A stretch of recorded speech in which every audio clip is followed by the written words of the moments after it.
เขาเห็นผู้ชายแต่ละเทือนเขาคือเห็นตำแบบนี้เป็นยังก็บ่ตำผู้ชายไปเทลเบ็ดฮะเทลเบ็ดบ่อันผู้ชายนี่ตะเบิดตานี่คลำคลำบ่คือเขาคือบ่เฮ็ดซะเอาลูกเขาเป็นมดลูกผู้ชายเอาเป็นมาจันเขาตัวร้ายเขาบ่เห็นผู้ชายตำเขามาจักเทื่อนี่เขาโดยจักเทื่อซ้ำนี่จ้าเขาเอ๊ะจ้าที่บ้านอ่ะมื้อนึงบ่ได้บ่มื้อนึงนายจะมือนึงสินะสินะกล้วยบ่ดงเงยโอ้ยดอกกล้วย7 7 คน7 คนถือว่าตำคู่มื้อบ่นี่คู่มือ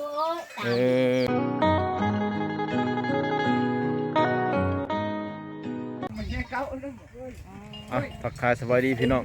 มื้อนี้ก็กลับจากบ้านพ่อตามาแวหมู่บ้านลังกลพี่น้องจะพาพี่น้องเลาะเบิ่งวิถีชีวิตของชาวบ้านสุภาพบุรุษบ้านลังกลพี่น้องก็ไปเบิ่งนำกันบรรยากาศช่วงฝนตกพี่น้องหลังจากฝนเซาอากาศก็สิสบายแบบนี้แหละพี่น้องอยู่กับบรรยากาศบ้านๆกับวิถีชนบทของชาวบ้านสุภาพบุรุษเฮาบ้านนี้ก็คือบ้านลังกลพี่น้องเป็นทางผ่านไปผ่านมาระหว่างเขาบ้านพ่อตาบ้านแม่ยายของบ่อสมบูรณ์มื้อนี้ก็ถือเป็นมื้อพิเศษอีกมื้อหนึ่งพี่น้องฝนเอื้อนในช่วงเที่ยงธรรมดาแหละฝนจะตกทุกมื้อแต่มื้อนี้พิเศษน้อยหนึงพี่น้องเอ้ยฝนหยุดในช่วงนี้แหละช่วงใกล้เที่ยงมาสิเข้าบ่าย2บ่าย3พี่น้องฝนก็หยุดตกเฮ็ดให้บ่อสมบูรณ์มีโอกาสมาถ่ายวิถีชีวิตของชาวบ้านให้พี่น้องได้เบิ่ง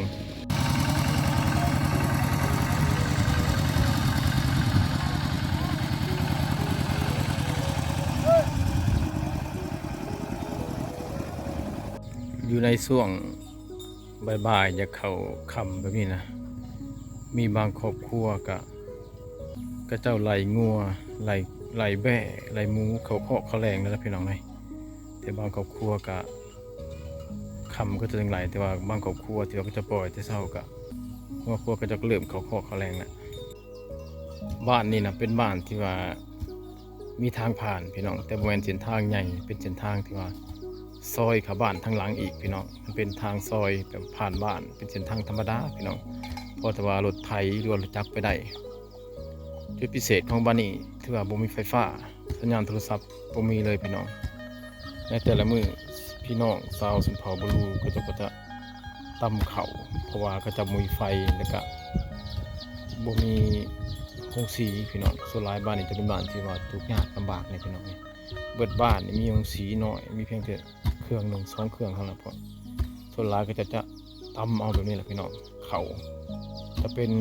ช่วงเศร้าๆหรือว่าช่วงแรงๆส่วนหลายก็จะตำเข่าเป็นช่วงเพลนี่จะบ่ค่อยตำพี่น้องโอเค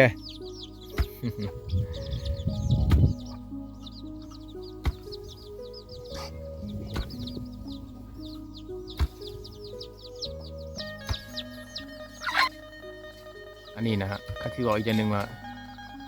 เป็นงานประจำของผู้หญิงชนเผ่าบลูก็แม่นพี่น้องอันนี้คืองานประจำของเขาเจ้าแต่ละมือก็จะตำเขาต้องได้ตำทุกมือพี่น้องเพื่อนในที่ว่าบุญยงสีนะตำตอนเช้าแล้วก็แล้วตอนแรงมีบางครอบครัวที่ว่า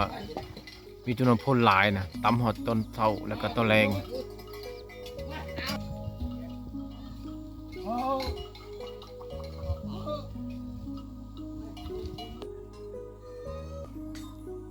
ฝนตกจังสี่ก็จะเปื้อนนะพี่น้องเอ้ย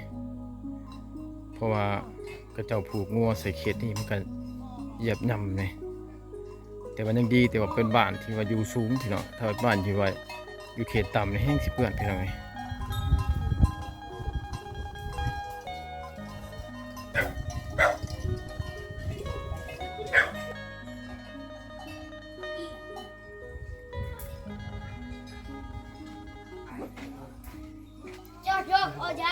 ฝนก็เริ่มฟอยมาเลยพี่น้องแบบนี้ละฝนบึดหนึ่งยุดบึดหนึ่งตกตอนนี้ฝนก็เริ่มตกเริ่มฟอยมาอีกแล้วเขตนี้นะบ่ปกติหรอกพี่น้องฝนเอื้อนบ่พอชั่วโมงหรือว่า30 นาทีก็ตกมาต่อมาใหม่อีกจะบ่ค่อยเห็นแสงแดดดอกงามนี้นะ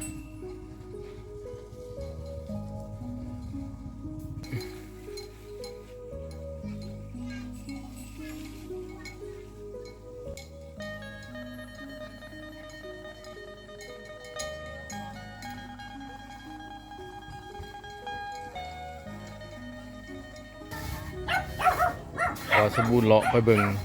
3-4หลังเรือนก็ส่วนหลายจะเห็นแต่พี่น้องเฮาตำเขาช่วงนี้พี่น้องเพราะว่าช่วงฝนตกจังซี่ก็จะตำเขาไว้หลายกาเกียมพี่น้องเพื่อพี่เพื่อน้องก็เจ้ามาขอยามนี้ชาวบ้านมักอึดเขานะพี่น้อง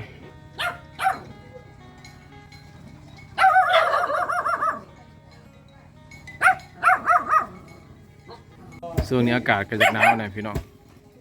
เฮ็ดให้ชาวบ้านนะพิงไฟไปนำฝนตกก็แห้งนะโซล่าแต่ว่ามันอากาศเย็นจากหนาวแล้วช่วงนี้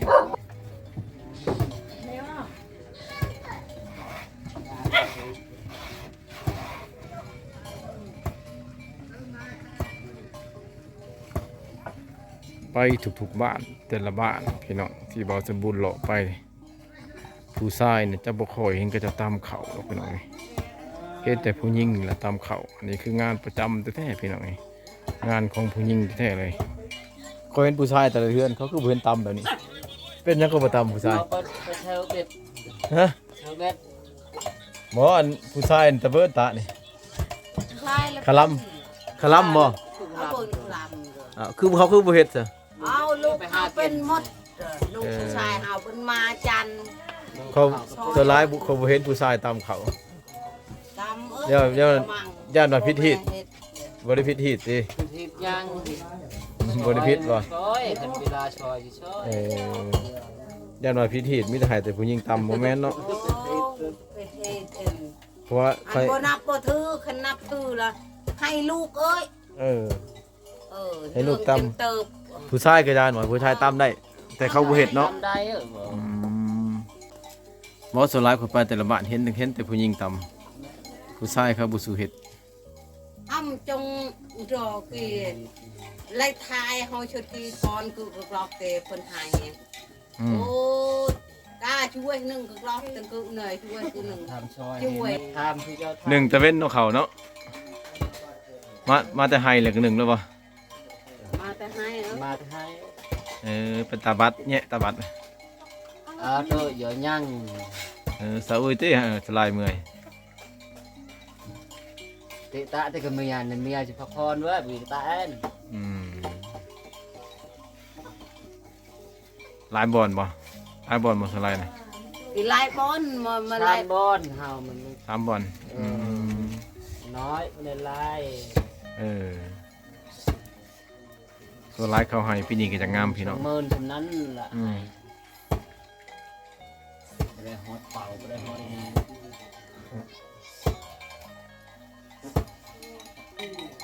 เวลาตำเขาหมูอยู่ในบ้านนี่จะมีจักโตก็จะส่วนลายมันจะมาหากินหำที่ก็จะตำมันเหี่ยวจะคกพี่น้องสังเกตว่าหมูก็จะมีแต่โตตุยๆขนาดว่าก็เจ้าบ่ได้สู่บรบัดบ่ได้เกลือพี่น้องเลี้ยงกับปล่อยแบบธรรมชาติแต่ว่าตุยหมูนี่เบาสมบูรณ์สังเกตเห็นหำที่ก็จะตำกับหำที่สีออกจากของสีนะส่วนหลายหำที่ตำจะเป็นหำอ่อนแล้วก็รสและจะหวานหอมกว่าที่ว่าคงสีพี่น้อง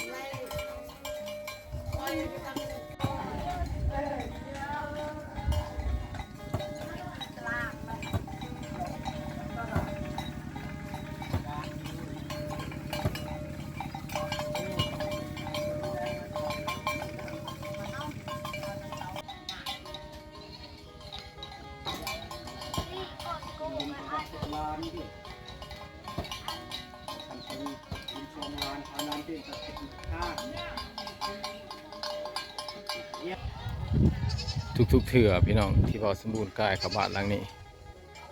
จะเห็นบรรยากาศจะเห็นวิถีชีวิตแบบเต็มแม็กแบบสมภาบรูล้วนๆเลยพี่น้องเพราะว่าบ้านตัวนี้จะเป็นบ้านที่ว่าอยู่นอกกหมู่ที่สุดพี่น้องเลยอาชีพหลักๆก็มีแต่เห็ดไห่อย่างเดียว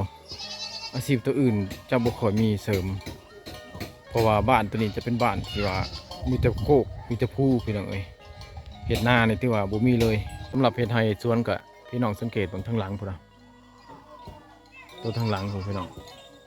มันจะเป็นไห่เป็นสวนของพระเจ้าละตัวเป็นแป้นทางหลังนะอันนั้นคือไห่คือสวนที่พี่น้องบ้านเฮาขึ้นไปเลาะ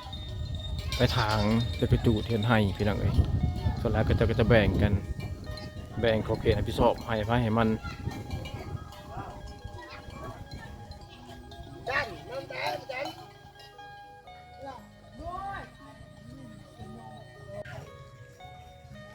เลาะเข้ามาทางในบ้านก็เห็นกระเจ้าตำเข่าอีกนะพี่น้องเลยอยู่ไปทางหน้าบ่สมบูรณ์เห็นกระเจ้าพัดเข่ากระเจ้ากำลังตำอยู่คือว่าช่วงนี้นะชาวบ้านก็ตำเข่าเอาไปว่าอยากว่าคุกคาบคือว่าสมบูรณ์ว่าล่ะพี่น้องเพราะว่ามันเป็นหน้าฝนนะพี่น้องคันฝนตกแหละชาวบ้านก็จะกะเกียมพี่น้องกะเกียมตำเข่าไว้ละลายอันที่หนึ่งก็ย้อนว่าเข่าที่กระเจ้าปะไว้ให้มันตกหนาวพี่น้องเพราะว่ากระเจ้าบ่มีบ่อนตากนะข้าวเปลือกที่กระเจ้ามีสะสมไว้นี่ก็ใส่แล้วก็จะเล็งเขียวตำให้มันเป็นข้าวสารไว้พี่น้องเข้ามาในบ้านก็เห็นก็จะตำ2-3บ่อนพี่น้องถือว่ามื้อนี้เป็นมื้อพิเศษพี่น้องเอ้ยเลาะบ้านนี่ไปทางไหนก็เห็นเด็กๆกระเจ้าตำข้าวแล้วมื้อนี้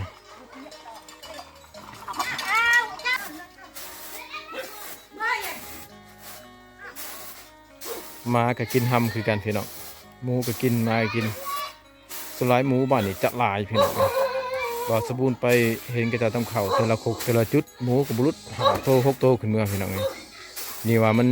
นยังเข้าไปหากินอยู่ป่าได้มาบ่ทันเบิดพี่น้องถ้ามันมาเข้ามาบ้านเบิดนี่แห้งสิหลายกว่านี้พี่น้อง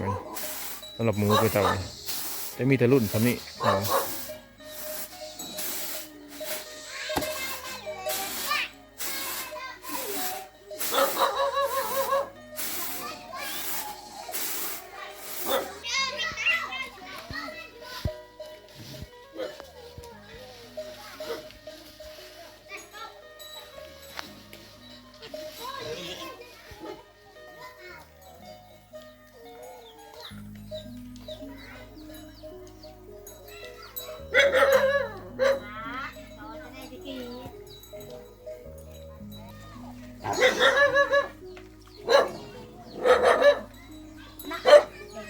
พกนี่ก็บ่ได้ลึกปานใดเนาะบ่มาจักเทื่อนี่ขอโดยจักเทื่อซำนี่ Chả, hồi á, จ้า cái ba à. มื้อหนึงบ่ Ừ, ได้บ่มื้อหนึง nay chỉ mua nâng à.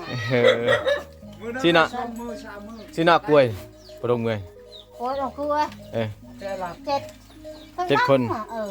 chết con. ถือว่าตำคือมื้ออื่นบ่นี่ Thì cô mua ơi, คนหลายเนาะ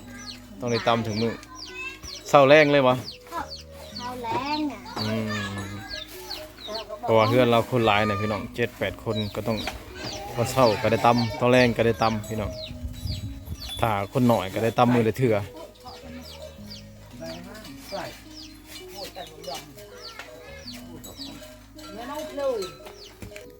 หลังจากที่ตำแล้วก็เจ้าก็เมื่อเฮือนพระเฮือนมันพี่น้องในบ้านนี่มีครกอยู่ประมาณ 3-4 จุดบ่สมบูรณ์หรอกเบิ่ง4 จุดนี่ก็จะเปลี่ยนกันตำบางคนก็ตำตอนเช้าตอนแรงนี่มีบางครกที่ว่าเพื่อนหมอก็ในกะเรียนคิวกันพี่น้องหลังจากที่ว่าตำแล้วก็มีแต่หมากับหมูพี่น้องอนามัยขอบเขต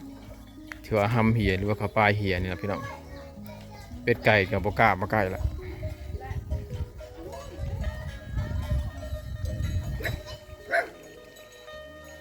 บ่สมบูรณ์สังเกตได้ว่าบ้านนี้หกอยากลายเนี่ยพี่น้องเอ้ยมาเฮือนอะไรนี่ก็มีอีกหน่อยหนึ่งอยู่นี่แต่ว่ากระเจ้าบ่ได้ตำสงสัยกระเจ้าตำแล้วแหละพี่น้องถือว่าหลายหน่วยหกอยู่บ้านนี้เพราะว่ามันเป็นบ้านที่ว่าห่างไกลโซลิดที่สุดพี่น้องเอ้ยตัดขาดจากโลกภายนอกอีหลีพี่น้อง